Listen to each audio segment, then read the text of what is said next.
Olá, alunos do segundo ano, tudo bem com vocês? Espero que sim. Vamos iniciar a semana 3 do PET volume 2 de língua portuguesa. Então, nós temos o eixo temático, tema tópico, habilidades, conteúdos relacionados, que é leitura e interpretação de texto. E o tema dessa semana 3 é gênero literário, romance. Estudante, estamos mais uma vez juntos aqui, agora para aprendermos um pouquinho sobre o gênero literário romance. Iremos ver ainda um trecho de um famoso romance brasileiro e vamos relacioná-lo ao inciso da Constituição Federativa do Brasil, a qual estudamos na semana 2. Breve apresentação. Romance. Quando ouvimos essa palavra, imediatamente pensamos em algo romântico, não é? Mas não é desse romance que vamos falar nesta semana. O romance é um gênero pertencente à esfera literária que tem por objetivo narrar determinados acontecimentos. Segundo o dicionário da língua portuguesa Hawais, o romance é uma narrativa em prosa, mais longa que a novela, que versa sobre personagens imaginários, dados como reais, descrevendo sua psicologia, suas aventuras, seu destino. Portanto, o romance deve ser composto por enredo, temporalidade, ambientação e personagens definidos de maneira clara, além de exigir a presença de um narrador. O romance é um longo texto, maior que os contos, as fábulas, as crônicas e as novelas. Dentre as principais obras pertencentes ao gênero romance temos Gabriela Cravo e Canela, de Jorge Amado, Senhora, de Jorge de Alencar, Senhora, de José de Alencar, Memórias Póstumas de Brás Cubas, de Machado de Assis, O 15, de Raquel de Queiroz, O Cortiço, de Aloysio Azevedo, entre muitos outros. Existe um romance brasileiro muito importante também, e é sobre ele que vamos estudar agora. O nome dele é Grande Sertão Veredas, escrito pelo autor mineiro João Guimarães Rosa. Grande Sertão Veredas. A famosa obra de João Guimarães Rosa conta a história de Reobaldo, protagonista do romance e o personagem narrador. Reobaldo narra sobre sua vida, desde seus medos, amores, traições e guerras, até a paisagem do sertão onde mora. Com a morte de sua mãe, Reobaldo passou a viver com seu padrinho, Celorico Mendes, na fazenda São Gregório. Lá ele conheceu o bando de jagunços de Joca Ramiro, o chefe dos jagunços, e se torna um deles. O romance apresenta as divagações de Reobaldo, que descreve as lutas entre os bandos de jagunços, o conflito com o bando de Zé Bebelo e a morte do chefe dos jagunços, Joca Ramiro. É claro que muita coisa acontece neste romance que tem mais de 600 páginas, mas eu não vou dar spoiler para vocês. Então, depois, se vocês se interessarem, né, tentem baixar o romance para vocês lerem. Vamos lá. Para saber mais. João Guimarães Rosa foi contista, novelista, romancista e diplomata. Ele nasceu em Cordisburgo, Minas Gerais, em 27 de junho de 1908 e faleceu no Rio de Janeiro, em 19 de novembro de 1967. Em 1952, Guimarães Rosa fez uma longa excursão para o Mato Grosso e escreveu o conto Entre Meio, com o vaqueiro Mariano. A importância dessa excursão foi colocar o autor em contato com os cenários, os personagens e as histórias que ele iria recriar em Grande Sertão Veredas. Este é um dos mais importantes textos da literatura brasileira. Publicado em 1956, Grande Sertão Veredas já foi traduzido para muitas línguas. Atividades. Número 1. Enem 2011. Quem é pobre, pouco se apega. É um giro no vago dos Gerais, que nem os pássaros de rios e lagoas. O senhor vê, o Zezinho, o melhor meeiro meu aqui, risonho e habilidoso. Pergunto, Zezinho, por que você não cria galinhas da Angola como todo mundo faz? Quero criar nada não, me deu resposta. Eu gosto muito de mudar. Belo um dia ele tora. Ninguém discrepa. Eu, tantas, mesmo diga. E eu dou proteção. Essa não faltou também à minha mãe, quando eu era menino, num sertãozinho de minha terra. Gente melhor do lugar eram todas dessa família Guedes, Gideão Guedes. Quando saíram de lá, nos trouxeram junto, minha mãe e eu. Ficamos existindo em território baixio da Sirga, da outra banda. Ali, o de Janeiro vai no São Francisco, o Senhor sabe. Então é um trecho, né? Um pequeno trecho, um pequeno fragmento de Grande Sertão Veredas. Fica até meio confuso da gente entender, porque vocês veem que falta muita parte, né? Muitas partes para ter um contexto maior, né? Para a gente ter um entendimento melhor. Mas vamos tentar entender aqui as questões. Na passagem citada, Riobaldo expõe uma situação decorrente de uma desigualdade social típica das áreas rurais brasileiras, marcadas pela concentração de terras e pela relação de dependência entre agregados e fazendeiros. No texto, destaca-se essa relação, porque o personagem narrador. Então, é, ele fala, né, que quem é pobre pouco se apega, porque fica num lugar, fica no outro, né? Fala do Zezinho, que é o melhor meeiro. Meeiro é o que divide a terra, né, a plantação, para depois vender e também dividir o dinheiro. E aí ele não gosta de vender, de criar galinha da Angola, né?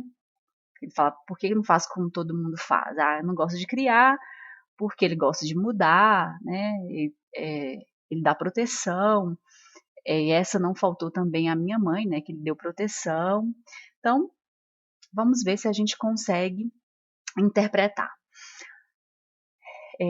Letra A. Relata o seu interlocutor a história de Zezinho, demonstrando sua pouca disposição em ajudar seus agregados, uma vez que superou essa condição graças à sua força de trabalho. É isso que fala sobre o Zezinho, né? O Zezinho só fala que ele não quer criar a galinha da Angola porque ele muda muito, né? Ele gosta de mudar. Então não é que ele não tem disposição, né, para ajudar os agregados.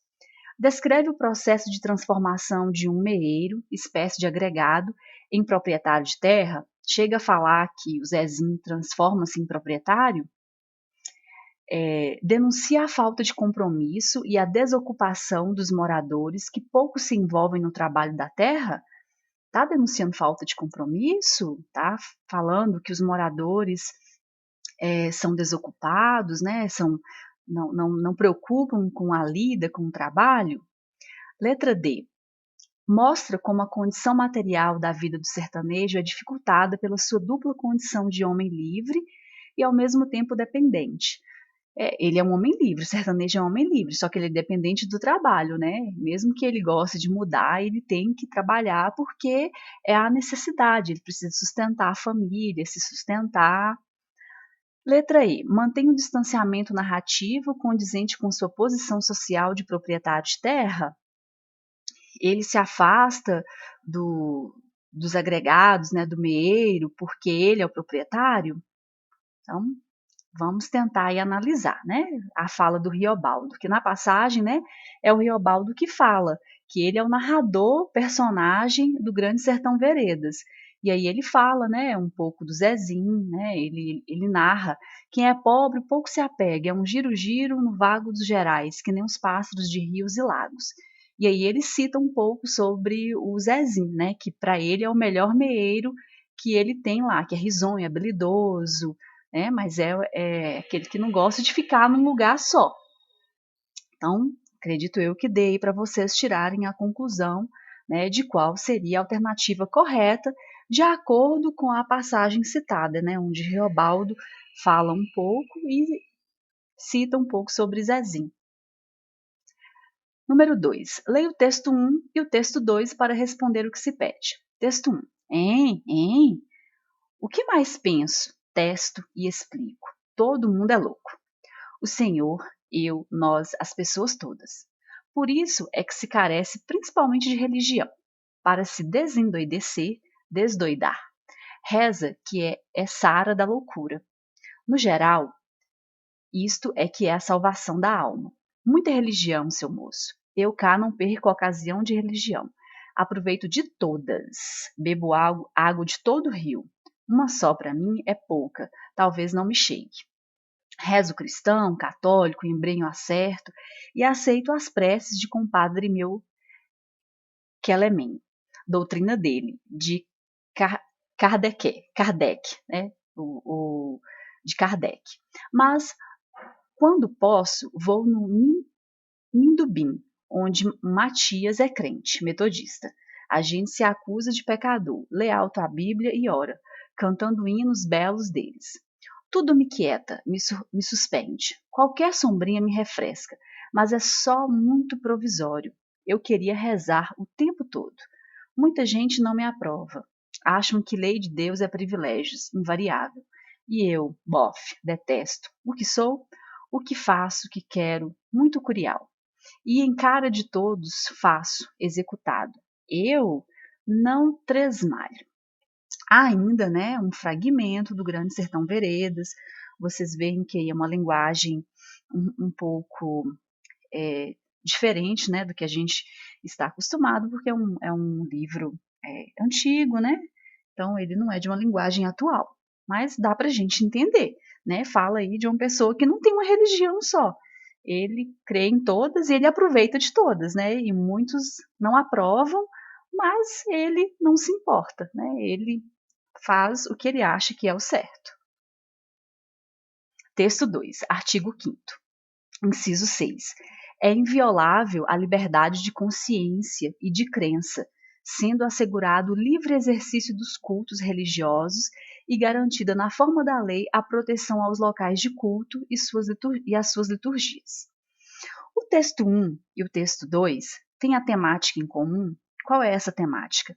Sim, né? Porque no texto 1 é um trecho lá do Grande Sertão Veredas, ele fala das várias religiões que existem e ele segue todas. Então, ele tem a liberdade, né, de escolher a religião que ele vai seguir. E no texto 2, né, no artigo 5º, no inciso 6, fala que é inviolável a liberdade de consciência e de crença, sendo assegurado o livre exercício dos cultos religiosos e garantida na forma da lei a proteção aos locais de culto e suas liturgias. Então, é inviolável a liberdade de consciência. A pessoa tem liberdade de escolher qual religião, qual crença, né, que ela vai seguir. Então, o texto 1 e o texto 2 têm a temática em comum? Sim. E qual que é essa temática, né? É a liberdade de crença, que permite a pessoa escolher a religião que deseja seguir. O narrador do trecho apresentado no texto 1 demonstra ter só uma religião? Não, né? Olha, ele diz que principalmente religião, para desendoidecer, né? É no geral que é uma salvação. Muita religião, seu moço. Eu cá não perco ocasião de religião, aproveito todas. Então, ele não tem uma religião apenas. Justifique sua resposta com trechos do texto 1. Então, volta aqui no texto 1, que dá para pegar um pedacinho, né, e colocar, que é muita religião, seu moço. Eu cá não perco ocasião de religião, aproveito todas. Explique o que você compreendeu do texto 2, trecho da Constituição Brasileira. Então, aqui no trecho da Constituição Brasileira, né, fala que é inviolável a liberdade de consciência e de crença, sendo assegurado o livre exercício dos cultos religiosos. Então, quando fala aí no inciso 6 do artigo 5º, que por liberdade de consciência e crença, né, entende-se que a possibilidade de uma pessoa escolher aquela que deseja seguir, né, podendo inclusive mudar de uma para outra. Então, a pessoa pode escolher qual religião e se ela não gostar daquela, ela pode mudar para outra. Quando fala de o livre exercício de cultos religiosos, né, garante que ninguém seja impedido de participar de um culto ou celebração de cunho religioso, né, independente de ser seguidor de sua doutrina. Então, mesmo que a pessoa não seja seguidor daquela doutrina, nada impede dela participar, de assistir um culto, né, mesmo que não seja a religião que ela siga naquele momento, né. A proteção aos locais de culto e suas liturgias garante que os locais destinados a cultos, bem como, né, os livros, os materiais considerados sagrados para determinada religião, não seja violado. Então, é a garantia, né, da pessoa de seguir a religião que ela deseja e proteger, né, todo esse contexto aí, né, do local de culto, da liberdade de crença. Então, finalizamos, né, mais uma semana O tempo está passando rápido, não é mesmo? Mas não precisa ficar com saudade, pois já já estaremos na semana 4. Até lá. Então, terminamos aqui a semana 3 do PET Volume 2 de Língua Portuguesa do segundo ano.